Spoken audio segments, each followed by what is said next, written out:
Ready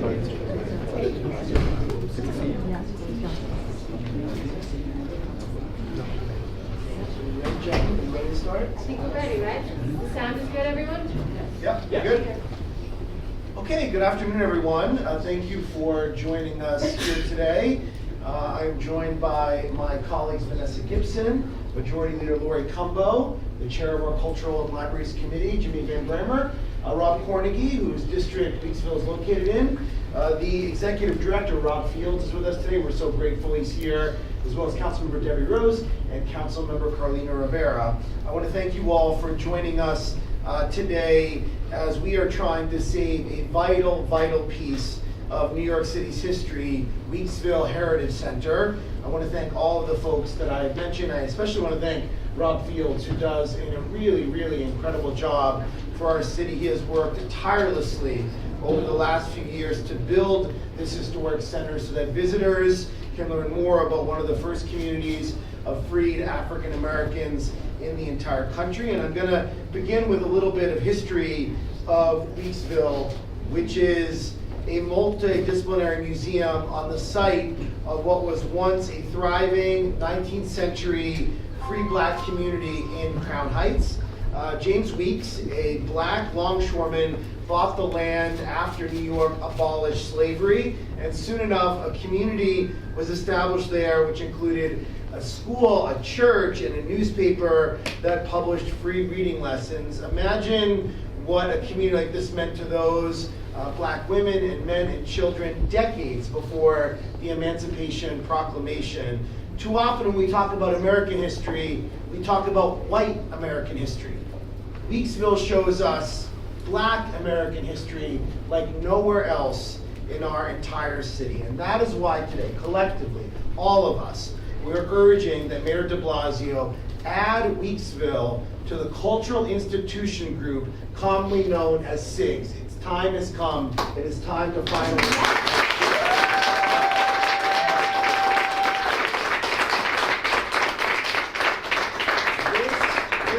status within the city's Department of Cultural Affairs means that Weeksville would get annual money for maintenance operations, guaranteed money that would give them stability that they deserve and they need. They need this money. These are landmark buildings that are over 100 years old. Maintenance is very, very expensive, and Weeksville has been operating in the red.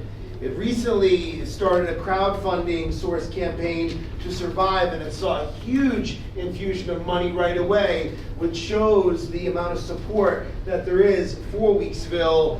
Could you imagine if the Met had to crowdfund to survive? Right. We wouldn't put up for that. That's right.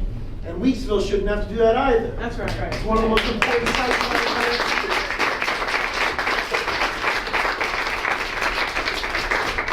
Would be outraged if we had to do that. So would I, so would all the members who were up here today. The Met is an important part of the city, but so is Weeksville, which is why we are here today, right now, and we're here to say no more crowdfunding.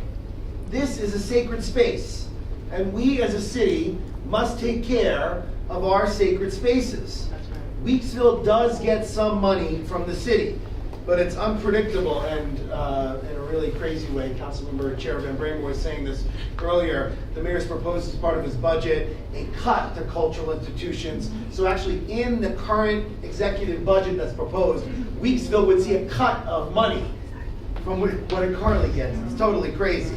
Priority funding is currently given to C.I.G.s, and it's time that we made Weeksville a priority. This symbol of African American history should not have to beg each and every year for survival. New York City must protect and honor the legacy of freed blacks in Brooklyn. If it doesn't, New York will lose more than just another cultural institution. It will lose an invaluable piece of our past that Americans are only beginning to understand. I really want to thank Rob Fields for his amazing, amazing leadership and hard work for our entire city. I want to thank all the members that are with us today. This is really a no-brainer. I mean, we actually shouldn't have to stand here today to have this press conference.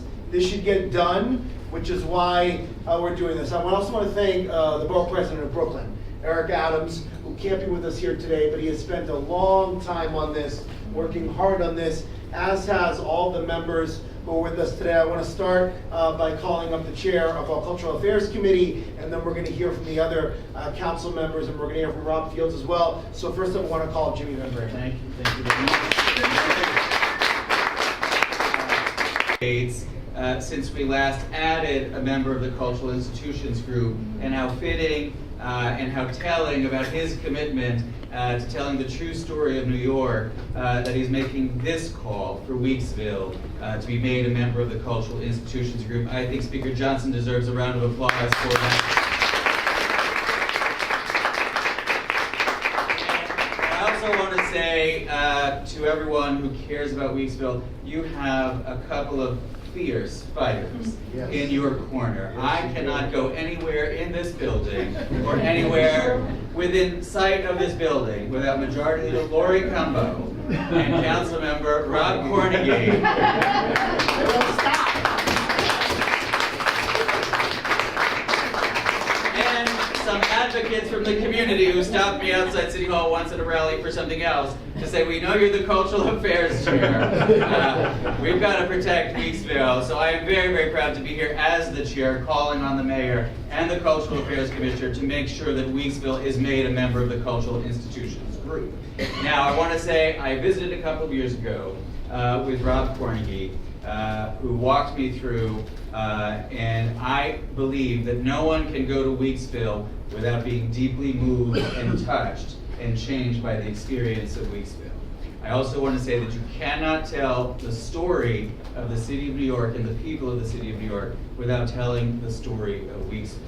So it is so important that we not only save Weeksville, but that we ensure its survival forever as we go through this process. So I'm really, really thrilled to be joined here with so many amazing colleagues, all of us in one unified voice, calling to make sure that Weeksville and the story of Weeksville are forever a part of the story of the City of New York. So thank you all very much. Thank you. Thank you. Ines Bear, I'm really grateful she was here. We are so grateful that Reverend Daughtry is here with us today.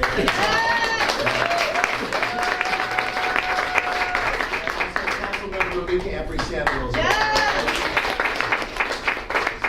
I want to call up the Can't Stop, Won't Stop council member from the amazing Central Brooklyn, who is really proud to represent this side, who really has been leading on this issue for a long time, has been raising this issue over and over and over again. We wouldn't be having this press conference today if it wasn't for his insistence and leadership, council member Robert Cornegay.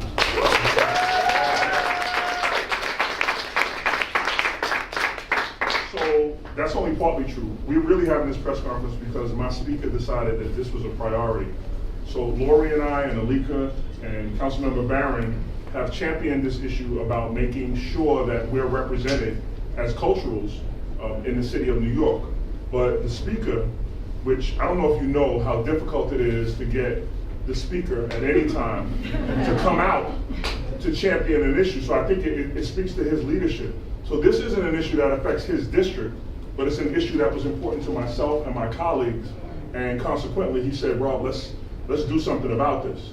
And sometimes people lend lip service to doing something about something. So I'm just proud that I have a speaker who adds action to his comments. So I want to give the speaker publicly a round of applause.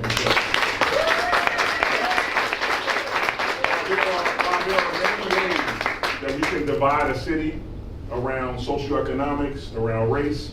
I'm proud to serve in a body that doesn't do that. Thank you, Speaker. Thank you.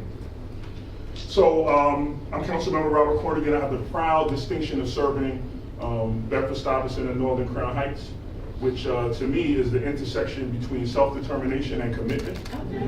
And this is something that's been incredibly important. Now, while it's been mentioned that this sits in my district, I'm not really sure, because I have some colleagues who this is the intersection of the borough.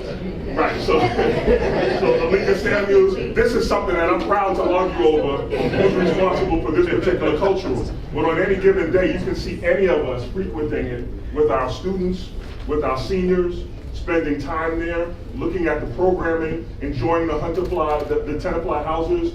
So it's really, really an important institution. I want to say that I think that Majority Leader Cumbo's leadership on this is important. She comes from a place that all of you know, who understands how important culturals are. And when she thought I was moving too slow, would nudge me gently around making sure that this was important. I want to thank Rob Fields, who's done a tremendous job in a very short period of time to bring to light our great cultural secret. And it should no longer be a secret. We've gotten a chance in Central Brooklyn to benefit from its existence, and I think the entire world should have that opportunity through having a SIG. So I say to the mayor, it's time. It is absolutely time that we are on the same list as some of the institutions that honor other ethnicities are on.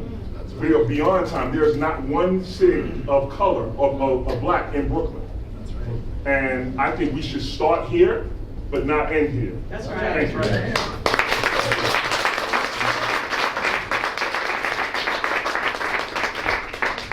Rob Cornegy said it, and it's true that Majority Leader Lori Cumbo would not stop on this in a good way, constantly saying, what are we doing? We need to keep pushing this is a priority. Let's have a press conference. Let's talk about this. Let's hold the administration's feet to the fire to get this done. So I'm really proud to call on Majority Leader Lori Cumbo. Thank you. This is really a bit of an emotional day. There are so many issues that are impacting the city of New York.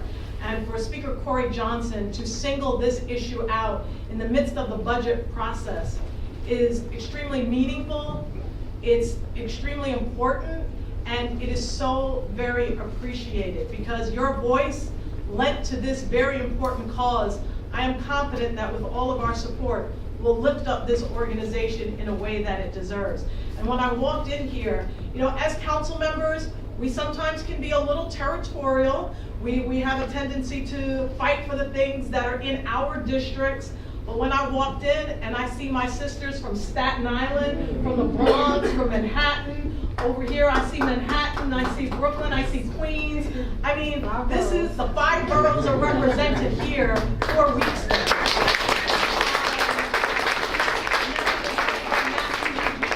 And this is so really very critical. This is such an important issue because I had an opportunity to meet Joan Maynard and to know her and to have her call me a friend. And when I started my institution, Mokata, I had a fundraiser. The first fundraiser she came in with a check for $1,000. And I was so moved by that. And she said, because I want you to be a success. And I understand the challenges of creating a cultural institution. And in the heart and in the midst of Central Brooklyn, we are being ravished by gentrification. And to wipe out a history of freed African people who were able to come together, put their resources together to buy property, to own churches, to own businesses, to own schools, to be able to create a community, to wipe that out of American history would be devastating to our community. As a people who have come here through the transatlantic slave trade, who have lost much of our cultural identity, our language, our history, our customs, and our traditions, to be hit once again by having an institution like Weeksville close when we are in the midst of trying to rediscover our identity and who we are, this would be another tragedy to American history. This is a national treasure right here in our community. Yes. And so it's important for us to recognize that they need sustainable funding every single year. And I've heard now, and I've heard some pushback. The pushback has been, well, we have to see how Weeksville is going to fare before we put resources in. We have to look at their books. We have to see if they're going to be able to sustain themselves. You show me any institution, predominantly white run, that could operate without C.I.G status, and then let's talk about that and have a fair conversation. To have an organization that's nestled in the heart of Central Brooklyn, in a community that has been redlined and significantly underfunded year after year, to not have train access like to the 2 or the 3 line, or to the Kingston Avenue line, to have all of these different challenges, not to have deep pocket donors, not to have all of the celebrities from the Met Gala come and celebrate your gala and raise millions of dollars. We do not have the same resources and access to funding and $10,000 dinners that many other organizations do. But this organization provides critical resources and educational opportunities for a community that is faced with so many challenges. One of the students that presented at the press conference of Weeksville came out and said, Weeksville is closed on the weekends. And when my schoolmates and when we want to go there for the weekends, the institution is closed because they cannot afford the staffing that is required to open their doors on the weekend. So we have to do better. Our budget has expanded over the last 6 years by over almost $20 billion. So we have to make a decision as to where we are going to place our resources. So I thank all of you for being here today. I thank all of you for continuing to fight. And as Councilmember Robert Cornegy has said, we have to have a serious reevaluation in terms of our cultural equity, because cultural equity is just not finger painting and it's just not colors on the wall. This is our culture, this is our history and our identity, and we have to make sure that our organizations are funded in a way that gives us the cultural identity that we have been stripped and robbed of since we came to these United States of America. So I thank you all for your support. This does not end after today. We have to continue to put pressure on the administration, and we have to continue to make sure that this is done now. Thank you. And I have the distinct honor of recognizing a dynamic man. Let me tell you, when you're running a cultural institution, you are trying, especially as a person of color, you are trying to show the floss, the glamour, why everything's great, why everything's working, while you're hiding behind the fact that you don't know how you're going to pay your payroll the next week. And so it is a challenge. And many organizations hide behind the glamour.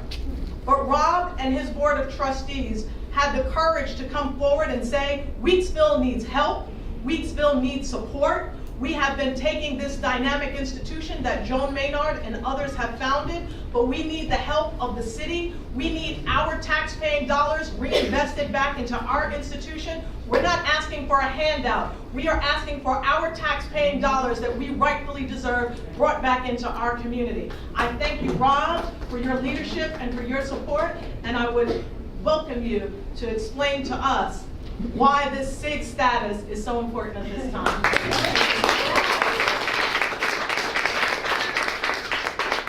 So good afternoon, everyone. I'm Rob Fields. I am President and Executive Director of Weeksville, and on behalf of the Board of Trustees, one of whose members is here, Leslie Robinson, from our board members.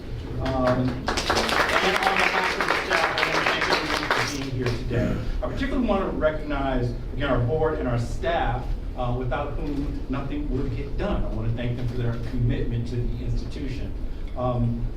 First, let me say we wouldn't be here if it were not for Majority Leader Cumbo's efforts. She's been spearheading a lot of this, most of this. We are grateful for the support of Corey Johnson. To have an advocate in the person and office of the Speaker of the New York City Council is a huge honor for us, and we thank him for that. I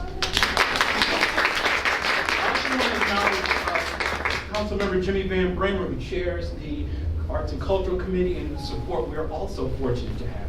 I mean, none of this is a given, you know. And finally, I want to thank from the council, I want to acknowledge our council members, Robert Cornegy Jr., I want to acknowledge Ampry Samuel. You know, they split the street. Literally on the other side of the street is Councilmember Samuel's district. I thought it was in my district. No, it is not, Corey. I want to thank Councilmember Barron. I want to thank the council members from the Bronx and Staten Island, Councilmember Matthew. Thank you so much for everyone for being here. Weeksville, we turn to a very broad community when our financial outlook darkened, but I'm encouraged by the outpouring of support. Support came from over 4,000 donors from 7 countries. Wow. An average donation of $65 who helped us get to over $250,000 in 8 days.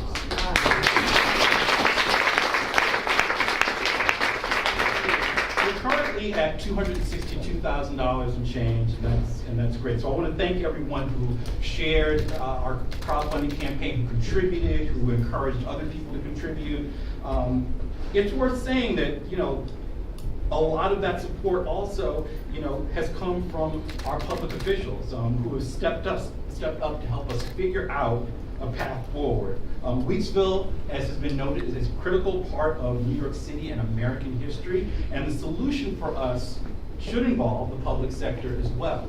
So I'm thrilled that we are seeing the support rallying from the city. I had a great call with one of our state senators who's trying to organize some support for us as well. So I'm encouraged about what our future is. The question was, what does SIG status mean to us? It means that in a building that is owned by the city, that we get much more operational support, facility support, which is something we haven't had. We have a free lease for 99 years, but we still are responsible for all of the operations and maintenance on not only the new building, but also the historic houses.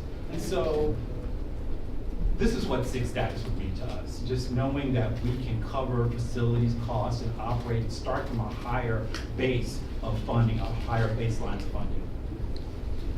The last thing I want to say is this, something I said at the last meeting, the last rally, was that the afternoon is not about what the city hasn't done for Weeksville. In fact, we're grateful for all the funding and expertise and other resources we've received from the city over the years, in particular from the Department of Cultural Affairs. I especially want to shout out Commissioner Finkelberg and his continued leadership and support, but this afternoon is really about pushing to put in place a key element that would help ensure our long-term sustainability. It's often said that if you show me your budget, I'll show you what you care about. Weeksville's inclusion into the C.I.G. would say to the world that Weeksville is a crucial part of New York City and American history, that it is a vital member of the city's cultural landscape, and it is worth preserving and protecting. That's why we want to take our relationship with the city to the next level and become a permanent line item in the budget for the city of New York. Thank you very much. Thank you. There are a lot of members here, and we're not going to hear from all of them, but I do want to call up, since it is right on her.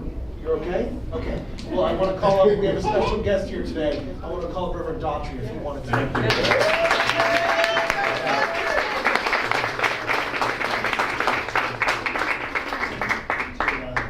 you. To our speaker and to my friend, Assemblywoman Combo. And to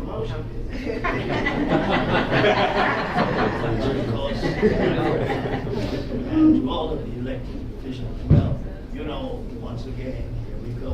In 1991, we had the battle for the African burial ground. And the only way that was secured is that some of us had to threaten to throw our bodies in front of the bulldozers. Hopefully, we will not have to be so dramatic this time. Isn't it interesting? And even I'm thinking, this is the 400th anniversary of the enslavement of African people that's brought to this country at Plymouth Rock in Virginia. Of course, Malcolm said that we didn't land at Plymouth Rock, it landed on us. And would you believe 400 years, and we sit here, and you should understand, not as a beggar, had there not been our forebears brought to this country, there wouldn't be any United States.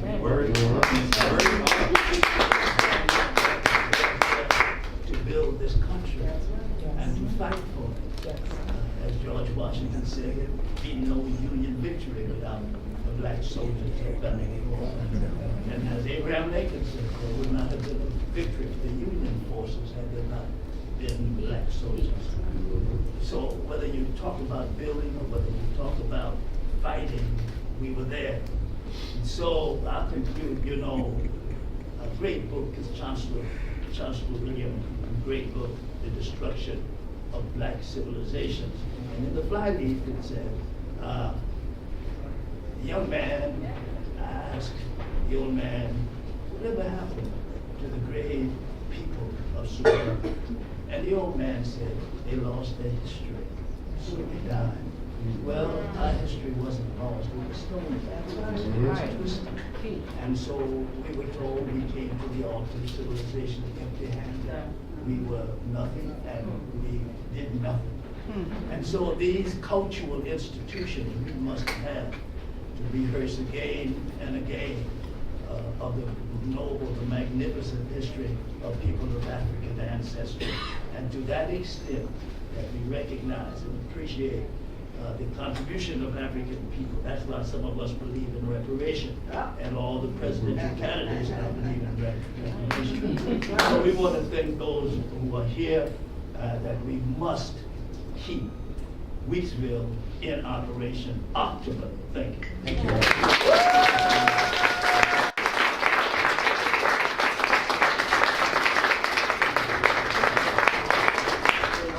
They're only doing that because I'm 88 years old. I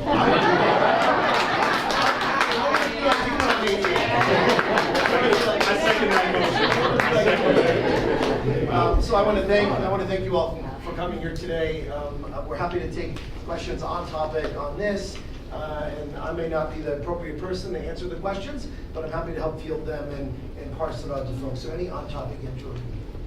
So right now, the mayor's administration is reviewing diversity, equity, and inclusion plans among the current SIGs.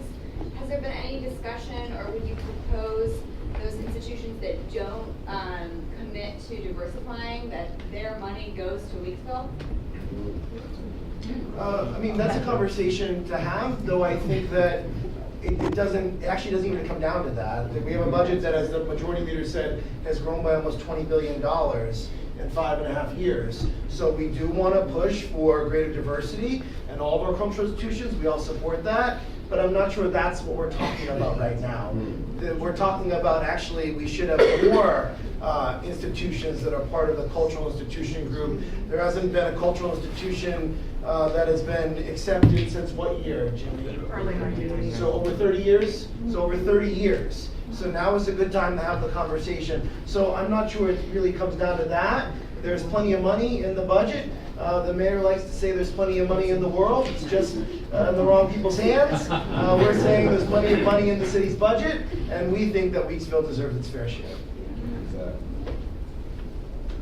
Yes? Yeah, so I always look at the individual that, just. Are you with the press? No, I'm not. Are you only pressed? Yeah, just first, Well, let's do that's press. I unfortunate. apologize. No, we're happy to do it. We're gonna Okay, do no, press first. no, that's fine. Okay, any other, yes? What does it take to get added on this list, and why hasn't there been anything added? Have there been efforts to get others added recently?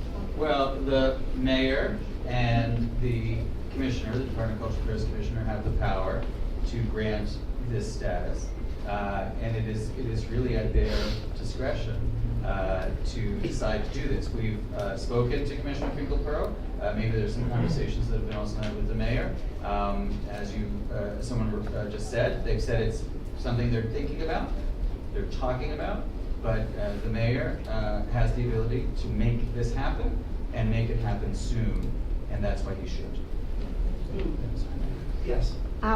We did reach out to the Department of Cultural Affairs, and they just got back to me when asked specifically about adding Weeksville to this group, and they kind of didn't answer that part, but did point out that in fiscal year 2019, they did provide $456,000 in support for Weeksville. We're saying in addition to that, or can you clarify? So in addition to that. I'm sure Rob Fields could answer this, but we are, the city council, I'll just speak for us, we are grateful that the city has stepped up that amount. The amount needs to be higher and more stable and recurring. That's what today's press conference is about. And it's, may I? Yes, please. And also, I would just add that most of that money is what we call programmatic. So it goes towards programs, and very little of it can be used for operations. And so that's what we're trying to get to. So, thank you. Yeah, Rob, please. So in relation to the first question, which was asked about diversity in the larger culturals, I think that conversation gets a little scary for the smaller culturals that are synonymous with communities that they represent, because there's some idea, some narrative that the larger, as a part of their education, could have small components. So parsing out what happens at Weeksville is a non-starter for us. And they rotate those exhibits. We're saying, this is a standing dedication to African American culture, not as a part of another institution, a cultural exhibit. that speaks to African Americans. So you have to be very careful when we talk about diversity with the larger institutions.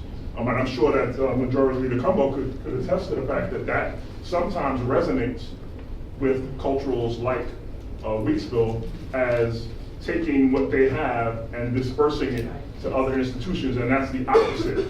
So when I hear that, I get a little bristle, because I know that sometimes that means that somebody thinks that they could do it better. I just want to add to your first question as well. I don't think that it has to be an either or, as Speaker Johnson was talking about. We can demand that our larger institutions further diversify to make sure that their staffing, their board, their programming is reflective of the city of New York. But at the same time, we can equally fund culturally specific institutions, because if we just demand and support diversity in the larger institutions, what happens is that smaller culturally based institutions become feeding grounds for those larger institutions, who then, I guess you could say, recruit those type of staff members that have been trained, that have been nurtured in community-based organizations. It should be just as viable of an option to work at a culturally specific institution as it is a major, or I should say rather, a larger institution. So both institutions should be seen equally and should be funded equally, and people should be able to make a living in either direction that they choose. And as far as the SIG process, what we've been hearing for the last 6 years is that it's just too complicated to deal with. It's too complicated to determine who should be a SIG and who shouldn't be a SIG. And we have to get into the weeds of this, and we actually have to create a system and an approach as to which organizations are going to allow to be given the access to become a SIG. And as long as we continue to do this either or dynamic, those organizations are going to be kept out of the SIG process. So we have to make sure, while the mayor is talking about diversity, we have to make sure that there's a diversity in funding as well. That's the key thing. It can't just be hire people of color and that's the end of our diversity. It's how does the city spend its dollars culturally throughout the city of New York in an equitable way. I guess the question was, if the mayor's talking about decreasing funding for current SIGs that don't meet diversity goals, then that would be a readily available pool of money. Why not ask for that money for Weeksville? I think, as Speaker Johnson said, the budget often doesn't work that way in terms of if you decrease one thing, it's going to go to another thing. We just have to continue to push for those organizations to have a diverse staff, and we have to continue to push in that direction. We have to continue to push to make sure that our culturally based institutions that represent Black, Latino, and Asian communities and many others are equitably funded. And I think that's where we have to hold everybody accountable, because in some way, shape, form, or fashion, all of these SIGs are going to receive tax-paying dollars in some way, shape, form, or fashion, and all of our institutions. We have to hold all of them accountable to diversifying their staff, their programs, exhibitions, and operations. Great. Any other topic?